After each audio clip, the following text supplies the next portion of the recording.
यहाँ पर हरियाणा में जहाँ तक मेरा व्यक्तिगत जो मेरा हमें कोई गठबंधन की जरूरत नहीं है, लेकिन अगर कोई फैसला हाईकमान लेती है तो माथे पे कांग्रेस जो है वो तमाम धर्मों को और सनातन धर्म को पूरा मान सम्मान देती है। पता नहीं ये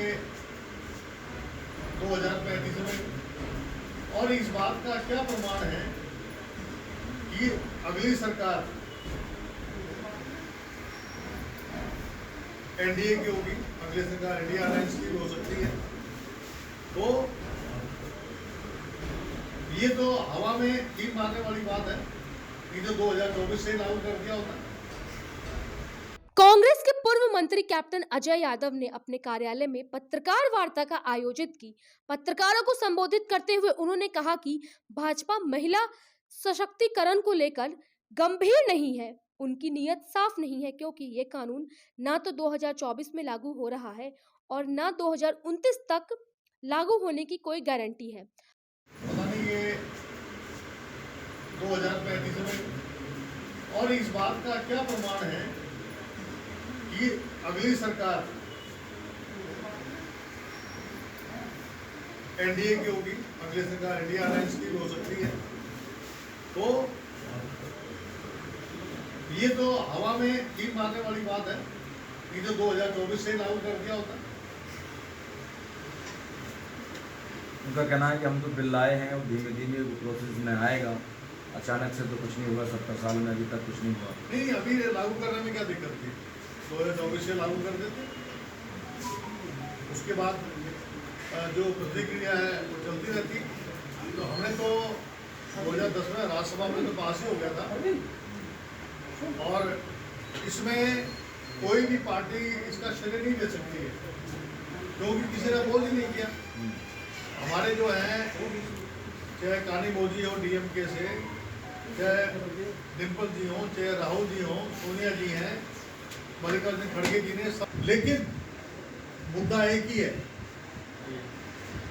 कि ध्रुवीकरण की राजनीति हो, कांग्रेस के ऊपर क्लेम किया जाए। अभी सनातन धर्म के बारे में अगर डीएमके ने कोई बात कह दी तो कांग्रेस ने तो अपना कि हमारी आइडियोलॉजी और उनकी आइडियोलॉजी में बहुत फर्क है। वहाँ पेरियार, अन्नादुराई, करुणानिधि, सब लोगों ने सनातन धर्म के साथ कभी दिया नहीं था। कांग्रेस जो है वो तमाम धर्मों को और सनातन धर्म को पूरा मान सम्मान देती है। मैं खुद सनातन धर्म।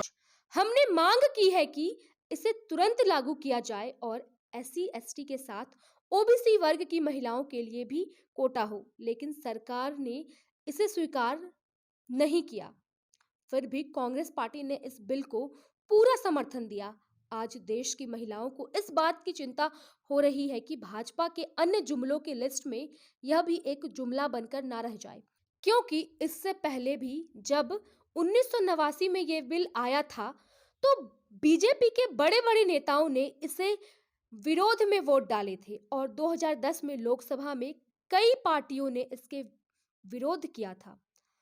साथ ही में उन्होंने कहा कि 28 सितंबर को कांग्रेस हर जिले में प्रदर्शन कर सोई और गूंगी बहरी सरकार को जगाने का काम करेगी। मैंने कहा था कि कांग्रेस ने अपना AICC का जो प्लेनरी सेशन हुआ रायपुर में, वहां उन्होंने अपना स्टैंड क्लियर कर दिया कि अगर 2024 में हमारी सरकार बनती है, इंडिया अलायंस की या कांग्रेस की सरकार बनती है, तो हम SC/ST OBC माइनॉरिटी को कोटे के अंदर कोटे में प्रावधान करेंगे। वो कांग्रेस ने अपने स्टैंड में चेंज किया है। रायपुर AIC प्लेनरी सेशन में दूसरा मुद्दा ये, और वो इस बिल पास होने से पहले हम तो अपना स्टैंड क्लियर कर चुके हैं।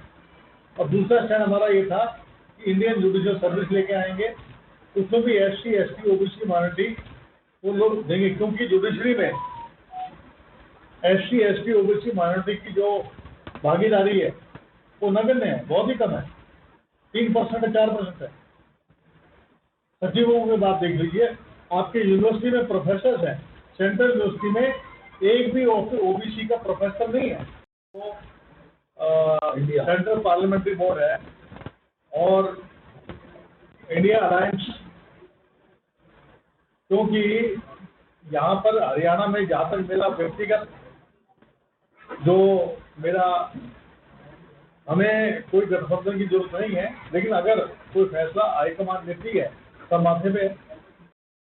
वहीं कांग्रेस के वरिष्ठ नेता पंकज डाबर ने कहा कि चुनावों से ठीक पहले भाजपा को कोई जुमला छोड़ना होता है और इस बार उन्होंने ये महिला आरक्षण का जुमला छोड़ दिया है। हम सरकार से मांग करते हैं कि इस आरक्षण बिल में संशोधन किया जाए और ओबीसी महिलाओं को भी इसका लाभ दे। देखिए, सोनिया गांधी जी ने कल इस पर भाषण दिया और सभी लोग मंत्रमुग्ध हो गए इस तरीके का भाषण, क्योंकि कांग्रेस सदा से इसकी पक्षधर है। लेकिन एक देश की कहावत है, कब मरेगी सासू, कब आएंगे आपको, ये कब जारी होगा, कब लागू होगा? 2029 में। अगर आपको करना था 2020 में क्या था, 2021 में क्या था, 22 में क्या था, 23 में जब चुनाव नजदीक आए तो आपको अचानक से ये सब चीजें याद आई। ये भी एक तरह से चुनावी जुमला है। हम लोग बिल्कुल इसके पक्ष में, राजीव गांधी जी की सोच है जो बिल्कुल सच होनी चाहिए, लेकिन मुझे नहीं लगता कि ये सरकार सच कर पाएगी। आने वाला समय कांग्रेस का है, राहुल गांधी जी प्रधानमंत्री बनेंगे और आप देखिएगा ये बिल हमें लोग लागू करेंगे।